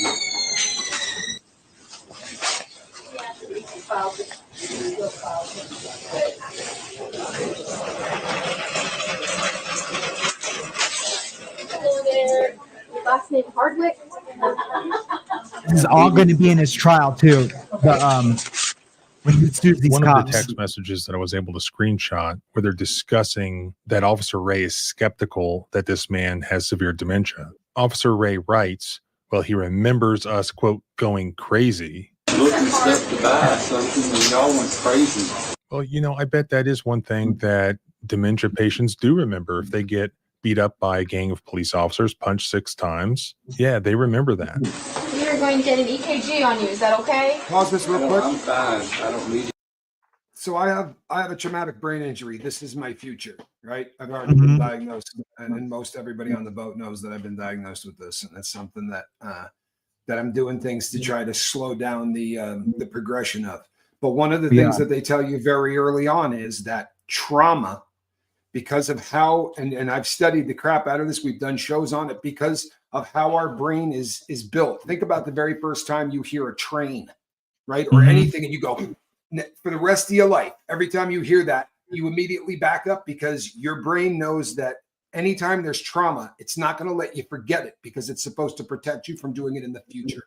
So when you get beat on, when you get R-worded, when you get these things, it imprints a kind of memory on us that's different than any other. So it's not a shocker that somebody with dementia is going to remember the fact that you beat the hell out of him. This dude's an ignorant piece of dirt. Yeah. Thank you for sharing this. And who cares how it's coming out? Because none of us knew about this. This is important stuff. It really is. This is something that people should know about.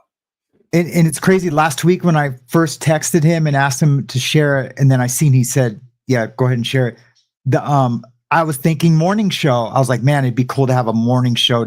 And then remember, you called me and were like, "Hey, what do you think about doing a morning show?" I was like, "Dude, I was just thinking that." Yeah, this is crazy. Yeah.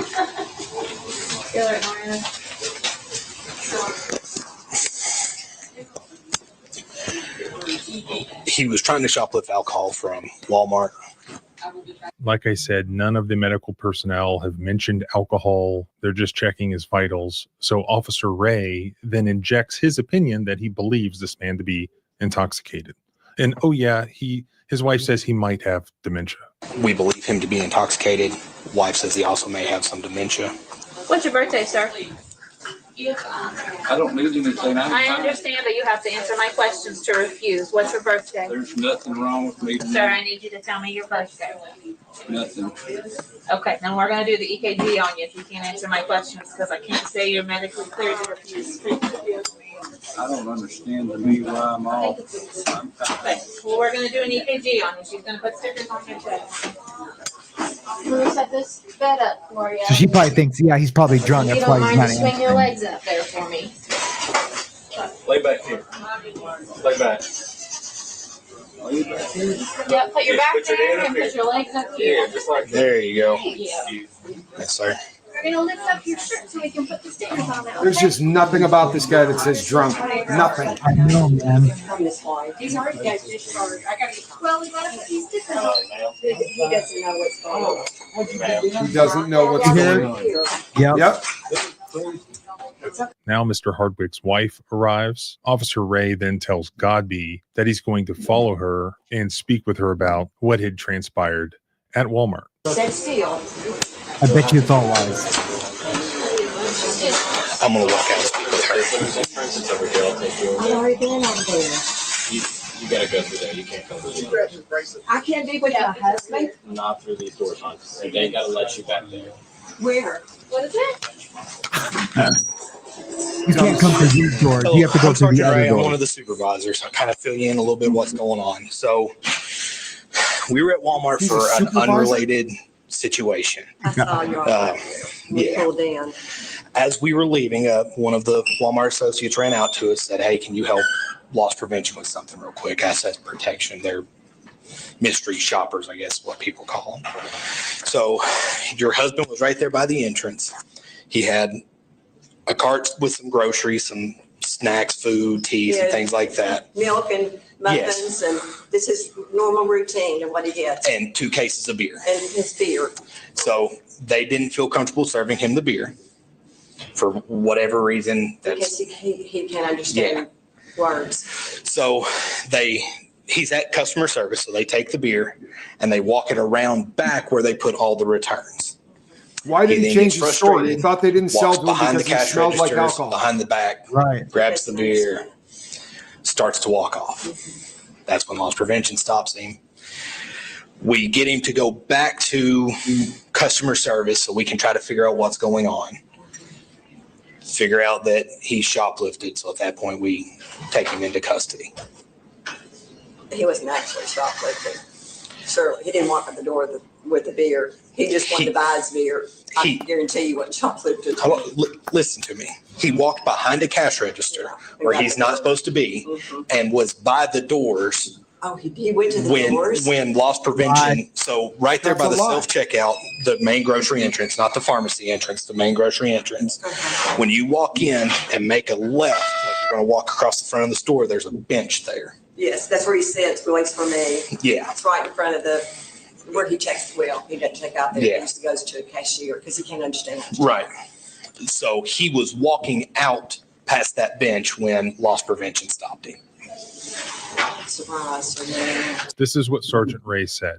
He was walking past that bench when loss protection stopped him. That is false. First of all, here's the bench that he's talking about. When Officer Ray first walks up to the scene, the loss protection guy has the boxes of Bud Light sitting on that bench. There's actually 2 benches there. The loss protection guy who works for Walmart told Officer Ray where he was standing right then and there, right next to those benches, was not past the point of sale. Quote, he had not stolen anything yet. That is what Walmart told Sergeant Ray. I'm with the Danville Police Department. We're going to go up here. Come on.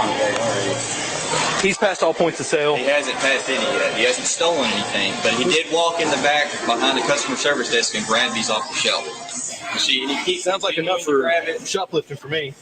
So you can either go up here, we can figure out, or I can take you to jail. Choice is yours. Put that on here. Let me go. And in fact, he was only standing there It's me every time, because dude. the Walmart employee asked Mr. Asked Hardwick him to to follow walk him over to there. that spot. Mr. Hardwick was not headed to that spot at all. What Officer Ray is saying is false. And the asset He was protection heading guy into did the not store. even tell him that. In fact, he told him. Yeah, these guys heading are all into the hit, store. bro. There you Yeah. go. I think the guy punching is going to get fired. Absolutely. He The- needs to get charged. He That's what he get needs to charged. get. That's Yep. assault. They need Yep. to file. They need to press charges. The man had his hands cuffed behind his back. They threw him on his face while he was cuffed, and then started punching him. Oh, I guess you were Yep. afraid of getting your butt kicked. Yep. And I promise you that mayor is not going to be mayor the next term or whatever he tries. I promise you he's not. Unless it's, I don't know. I don't want to get into No, I all the think when that time the comes, we'll have a pretty good time mocking him. Yeah. Hopefully we're bigger than. I'm not joking. These Yeah. people need to pay for this. This is what social media should do. I'm sorry. Yeah. So yeah, I'll put all the information in the description when I'm done. There's probably a call to action even on his video. Yeah, it needs So to I'll get all those links, and if anyone cares to Krista do that Melinda would be makes awesome. a great point. Krista Melinda says it's scary. They know that they're wearing body cams, which means they think that what they're doing is perfectly fine. That is scary. As a convict who has been arrested in the process of shoplifting 20 times, 25 times, something like that. If they tackle you inside the store, you own it. You own it. Oh, really? I'm dead serious. You have to pass the point of sale. Once you pass that point of sale, and they're hit. The loss prevention guy said he has stolen nothing, and that's what they did to him. He has not passed any point of sale, right? You have to pass 2. He has not passed any. The only time they can do what they did, because I took this to court. So I was in a Home Depot. I went to prison for this. I was in a Home Depot, and I was carrying 2 suitcases full of rechargeable tools. Yeah, I was not a good dude. But I was carrying 2 suitcases full of rechargeable tools. On the inside pocket of my coat, I have a check made out to Home Depot that I haven't filled out yet. And I'm just walking. And as I got probably 40 feet from the point of sale, I got tackled. They took me to the ground, started putting cuffs behind my back, and I just started laughing. I'm like, you guys are done. Are you kidding me? I said, please go in the inside pocket and get the check out that I was going to use to write for these. And they took me to the back, and the whole wall, I went into loss prevention, and there were 3,000 pictures of me on the wall. I'm not exaggerating. in every outfit you could think of, at 6 different Home Depots, they had all of it out there. And the guy goes, what were you saying? I went, I'd like to talk to my attorney. I got real quiet real quick, but I went to prison for that. But normally, I mean, the only way they got away with it, the judge even admonished them for doing it and said, you're not supposed to be putting hands on people for any reason. But because of who I was and the fact that I was ready to plead guilty almost instantly, they were a little bit more laid back about it. But it's pretty ugly stuff, man. What they did to that guy is a crime. I'm not exaggerating that or making it bigger than it is. What they did to him was assault and battery. I mean, the guy was cuffed. Yeah. There was a convict that you knew with me in the feds who had a scar. He was at Black Canyon. He had a scar through both wrists. He was cuffed behind his back, and a cop shot him in the stomach, and it went through both hands. He was cuffed. And he was a millionaire. He was a multimillionaire. He was just waiting to get out of prison because he still had to do time for what he had done. A bunch of drug dealing charges, whatever, but they shot him when he was cuffed behind his back, and they just wrote him a massive check. Not that it's going to make this right, but this guy's probably. He was at Black Canyon. Yeah, he was at Black Canyon. Hmm. Yeah, old white guy. Old white guy. He had perfect. I said to him one day, "What the hell happened to your wrist?" And he put up the other one, and I was like, "You look like you were crucified." And he said, "No, I got shot." And he had a zipper in the stomach. It went right through him and got him out the backside. And they had the nuts to go into court and say he was attacking the officers, which is why they shot him. Didn't work out. That scar kind of made that a difficult thing to. Yeah. No, I do have that. That parole hearing you sent me? What was that about? Was it like that's more for your entertainment. We would have to really pare that down. Okay. But you know what? One of the things that I wanted to touch on before we go though is the stints, especially they can't really come after this channel quite yet. The Voldemort thing is that I touched on in the beginning. Now that everybody's here, allegedly, folks, this is the rumor that's going around, and I'll probably talk about this at length on the boat. But they tried to discredit the girl, the 13-year-old, who said that she had been picked up, and she's autistic. Mm-hmm. But she had gone out there, and allegedly she's the one that went out to the party at the White House with the horseshoe-shaped driveway, and she went in there and met all of the people and blah, blah, blah. She was given a GHB. Same story. 13 years old, assaulted by Sean Diddy Combs, allegedly, and A and B celebrity. A being Voldemort and B being a woman who we don't know who it is yet, although a lot of people are speculating it's Beyonce. So we don't know, but that's the new one, is that people are speculating. He's been doing this full court press. They have filed, I don't know how many documents trying to get this thrown out before it even starts. And we keep saying, methinks the lady doth protest too much. It doesn't make sense that he is, the full court press and going after the attorneys and looking up dirt and sending down spies with fake badges. Well, as it turns out, allegedly, they found a home within 25 minutes of that place that it belongs to Sean Combs. Yep. That's a problem. Crazy. It's white. Allegedly, it's white and has a horseshoe-shaped driveway. That's the problem. Now, this leaked about a week ago, and I talked to some other content creators, and we were all talking about going with it. And someone said the problem is he apparently purchased it in the like late 2000s. It couldn't have been him. But I heard last night that it was 1997 that he purchased the home. Now, if these allegations turn out to be true, this is really devastating for Voldemort. So she mentions that's in the lawsuit. She says it was a house with a horseshoe driveway, and it was like from the event. Horseshoe-shaped driveway. Yeah, and it was 20 minutes from the event. And what they started to do, what part of Spiro has come out and done a press conference kind of thing to poke holes in this girl's story. She also went on the NBC interview where they tried to poke holes in the girl's story. And I've always maintained that you're going to remember this stuff. The assault is going to be so burnt into your head permanently that the things that happen right before and right after are not going to be like that in any way. You follow me? We've all had traumatic events. I don't know if you've ever been in a car wreck, but you're in a car accident and the car rolls. It takes a half a second for that accident to be over. But when you relive it in your head, it takes 8 minutes. But the drive from where you were, like the first car wreck I was in with Johnny, and we rolled a car 4 times. It was a terrible car wreck. When I finally got brought to the accident scene and realized I was miles from my house, in my head, I was a couple of 100 yards up the street. Because but I remember that accident. I remember every single part of that accident. Which window broke first, it's odd that way. But this girl's memories of the assault, and that's what she said. I'm telling you what happened. That I know everything that happened in that assault. Maybe some of the other stuff is wrong. We have to start accepting that trauma does really messed up things to the brain. That's something everybody. It's 2025, man. We got to get our what together when it comes to how we treat individuals. The video that you just played, man, what a great example. This is why they want to defund the police. And I want to tell you something as a criminal. If they defund the police, you don't have any idea the world you're going to live in. Yeah. We lived in it. We spent a lot of time in that world. That's what prison is. All right. Prison is what happens when you let the inmates run the asylum. And if you let that happen out here, you're not going to dig it. I promise you. You know, walk around with a blade thinking that everybody's going to get you. It's not a fun way to exist. You won't enjoy it.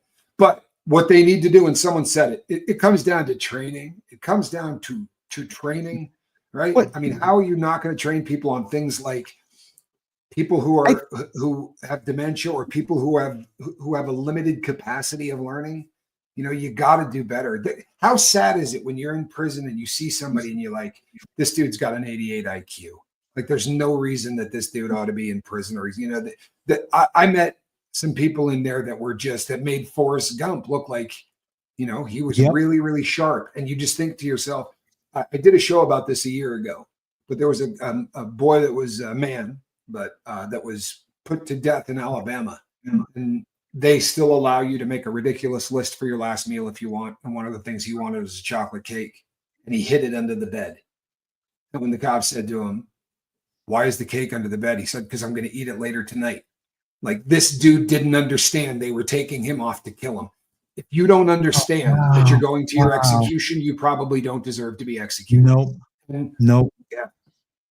True story. Man, that is crazy. I think I remember you telling me that story before about the chocolate cake. It's horrible, you know, but that's the world we live in. I have checked out, you know, because I do a lot of court videos on my other channel. And I do have some video series, mental health matters. I hashtag it with mental health matters. And so I have checked on like what kind of training that a lot of officers do receive. And, you know, everywhere's different. Every state is different. Every county is different. They do have something called sensitivity training and most, you know, things. We've all heard that word before, you know, sensitivity training for corporations and things. And, but it mostly consists about race. It has nothing to do with like mental health. Right. Unless they go like on a 5150 call, then it becomes a mental health call. But something simple like that, they didn't smell alcohol in that dude. The guy wasn't drunk. So none of those off, but they seen a guy with 2 cases of beer. They're assuming he's drunk. They think he's stealing, you know, I bet you the loss prevention guy feels bad now. I promise you does. I think the loss prevention guy felt bad instantly. You know, when the cop said to him, "Oh, if we passed both points," he wasn't looking to BS. He could have thrown that guy into the bus and said, "Yeah." He said, "No, he hasn't passed either of them." I would imagine when he saw that guy get dipped, he couldn't be happy with that. But that said, there is a phenomenon among anybody that is in any kind of a combat situation. When they beat the piss out of me in Black Canyon, I was hanging there in those cages at in the shoe, right? I had my hands cupped above it. And I could hear them one room over talking about the ass kicking they had put on me in the visiting room, talking about who got what shot in and who hit me. And here's the thing. It sounded just like us. After a fight. There's no difference. And that's a problem when the adrenaline starts flying.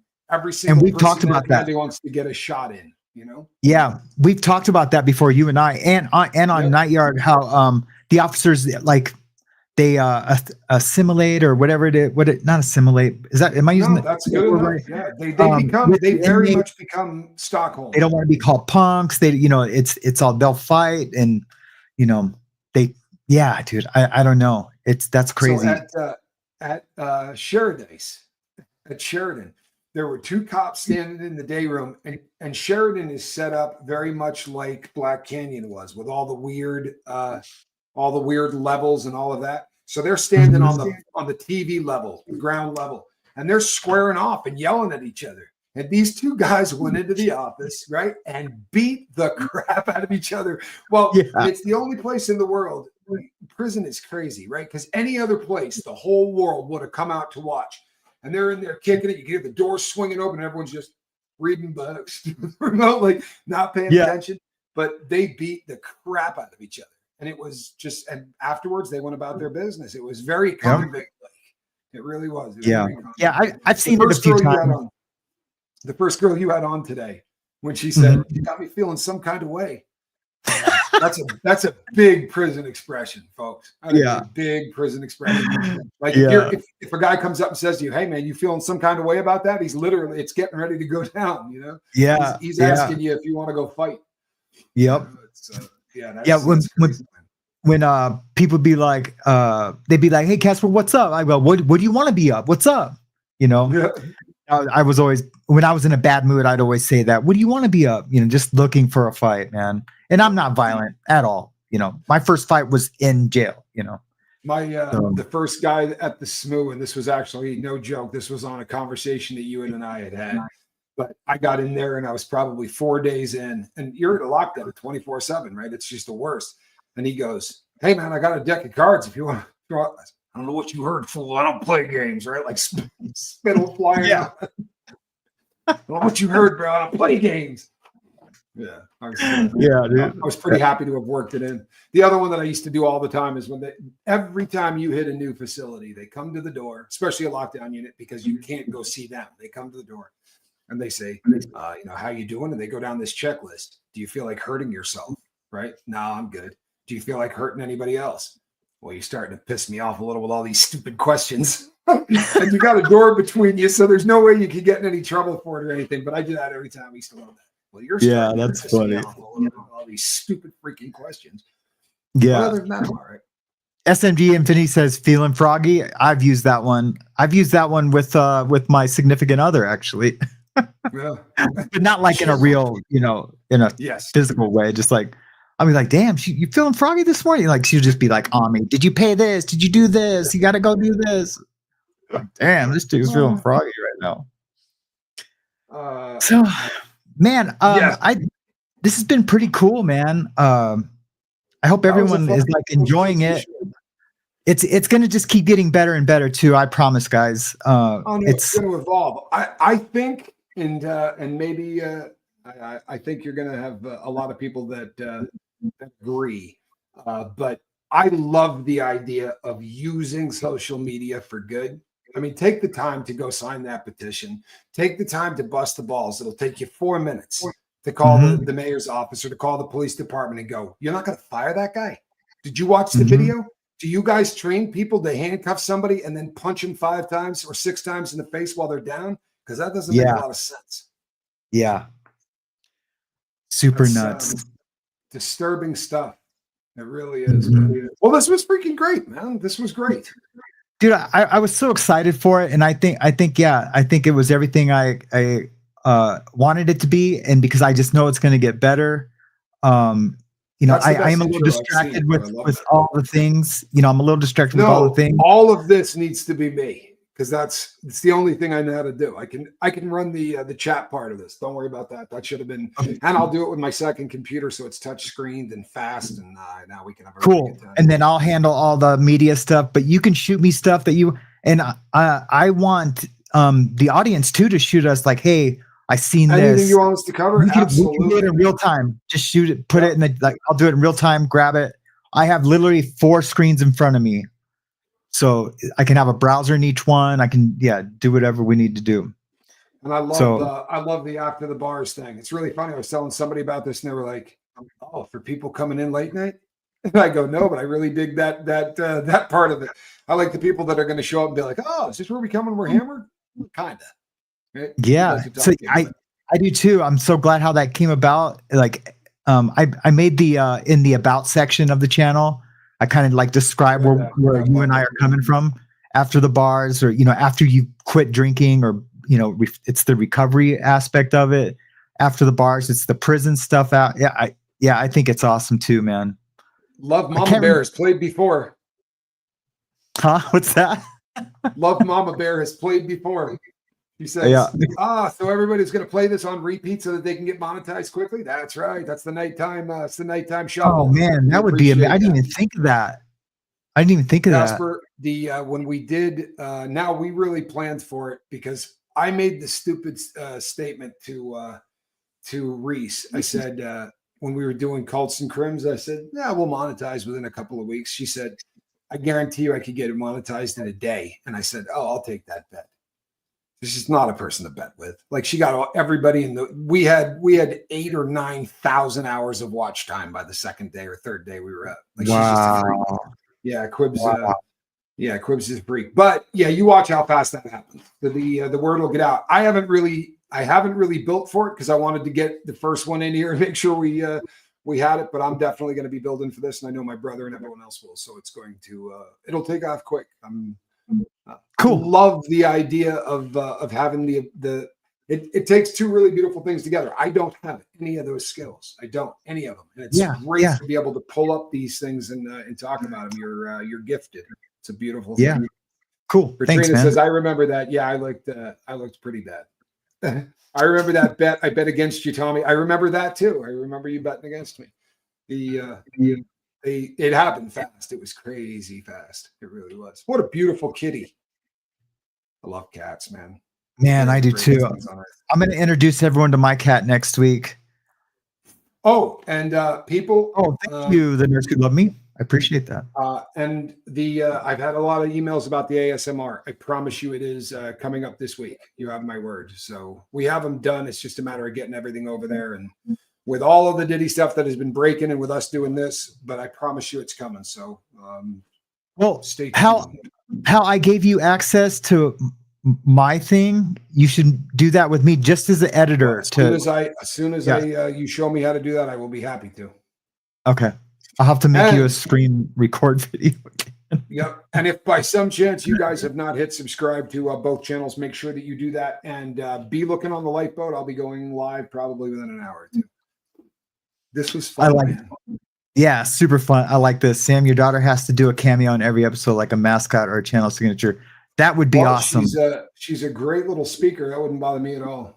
She's super articulate. Wait till she gets going. And she's not like over, like she knows when she said too much and she like bows out.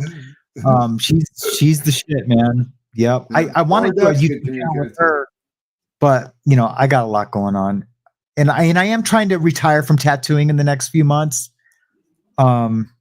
So like hopefully this all, like, I'm not trying to get rich, but I just want to pay the bills I paid with tattooing, and I'll be fine, man. I got news for you. Rich people have no problem paying their bills. Yeah, that's right. Let's get rich. That's the look. She heard you guys, so she came back in. That's funny. Nice. Yeah. Now she's shy. Hey, all right, people. Yeah, makes a great fart noise. All right, I'm going to get to work. Casper, this was absolutely phenomenal. People, you know where to find us every morning at 9. Come say goodbye. Goodbye. Bye. You have a great day. I love. Thanks, guys. Thank you so much for coming out. Fantastic and black. All right. Shoot me an email or message if you guys want me to cover anything. Yeah, and make sure that you click in that Dropbox so that you find out how we can hold those people accountable. Will you? Okay, brother. Thanks. Huh? Yep, we'll introduce the puppies next time. Nice. All right. All right, guys. All right, everybody. Have a great day. That was awesome. Bye. See ya. That's you have to hit it.